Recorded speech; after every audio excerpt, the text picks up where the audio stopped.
کہتے وسارعوا الی مغفرۃ من ربکم وجنۃ، ہر چیز میں رک کر کے دیکھنا چاہیے، دھیرے چلنا چاہیے.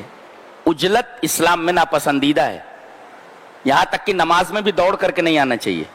ابو بکرہ نماز میں دوڑ کر کے آئے تھے نا، نبی کریم صلی اللہ علیہ وسلم کا احساس ہو گیا، آپ نے فرمایا من السائی، یہ دوڑتا ہوا کون نماز میں شامل ہوا ہے؟ ابو بکرہ نے کہا اللہ کے رسول میں. کہا کہ سکینت اور وقار کے ساتھ آیا کرو، جتنا ملے اتنا پڑھ لو اور جو نہ ملے اس کو پورا کر لو. نماز تک میں سکینت ہے، آرام سے، لیکن یہ جنت میں پہنچنے کے لیے کوئی رفتار مقرر نہیں کی گئی.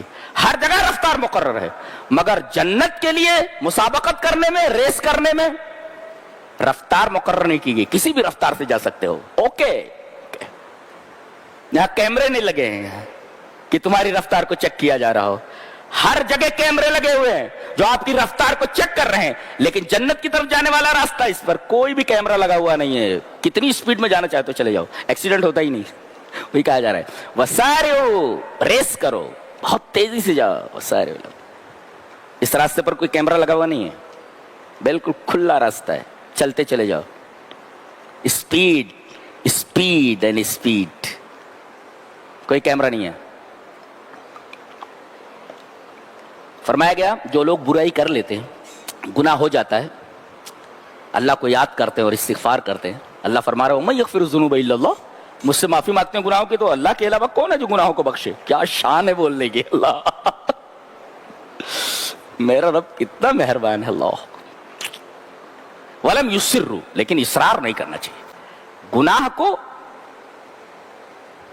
اپنا پیشہ نہیں بنا لینا چاہیے. گناہ پر گناہ، گناہ پر گناہ، گناہ پر گناہ. ہو گیا ہو گیا، معافی مانگ لو، اللہ معاف کر دے گا. اصرار نہیں کرنا. کسی نے بہت اچھا لکھا ہے، تعجب اس بات پر نہیں ہے، عجیب یہ نہیں ہے کہ تم کسی دن گر گئے، عجیب یہ ہے کہ گرنے کے بعد تم اٹھ نہیں پائے.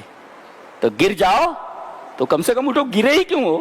وہ پی رہے شرابی ہے تو پی ہی رہا ہے، گرا ہے تو گرا ہی پڑا ہے. کوئی کسی برائی میں مبتلا ہے، برائی میں مبتلا ہے. تو عجیب یہ نہیں ہے کہ تم کسی دن گر گئے، عجیب یہ ہے کہ تم گرنے کے بعد اٹھے کیوں نہیں. وہ کہا جا رہے ہیں. بڑی عجیب و غریب کتاب ہے بھائی، بہت عجیب و غریب کتاب. میں اس کتاب کا 15 سال سے ریڈر ہوں.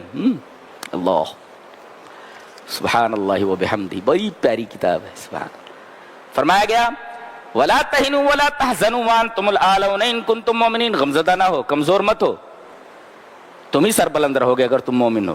ایک مفسر نے لکھا ہے بقدر الایمان یرفعہ اللہ، جیسا ایمان آپ کا رہے گا اتنی بلندی آپ کو دی جائے گی، جتنا ایمان کم ہوگا اتنی آپ کو پستی دی جائے گی. تو ایمان مضبوط کرو.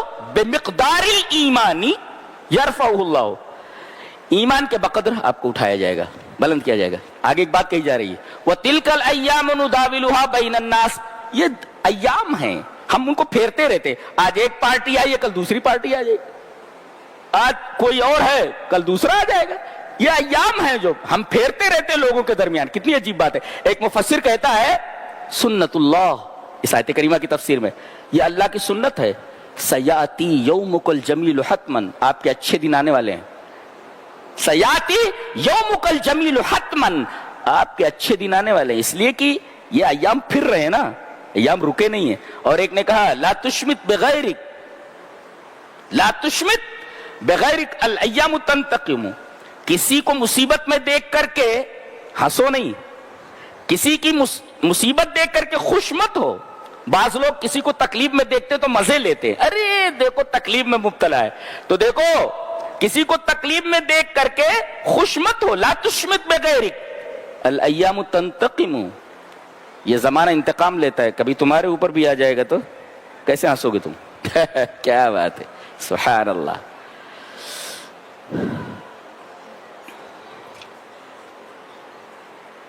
اس کے بعد کہا گیا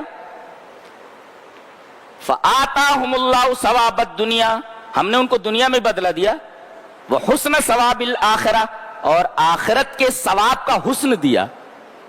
دنیا میں ثواب دیا اور آخرت میں حسن ثواب دیا. دیکھو دنیا کے اندر بدلہ دینے کی بات آئی تو حسن نہیں کہا گیا، لیکن آخرت کے ثواب دینے کی بات آئی تو حسن کہا. اس کا مطلب دنیا میں جتنی چیزیں نعمتیں مل رہی ہیں وہ حسین نہیں، اچھی نہیں ہے.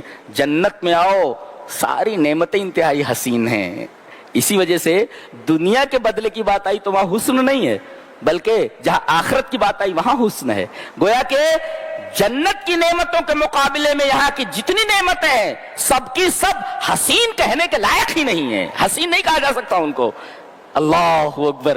تو حسین چیزوں کی طلب میں لگ جاؤ. کیا بات، سبحان اللہ.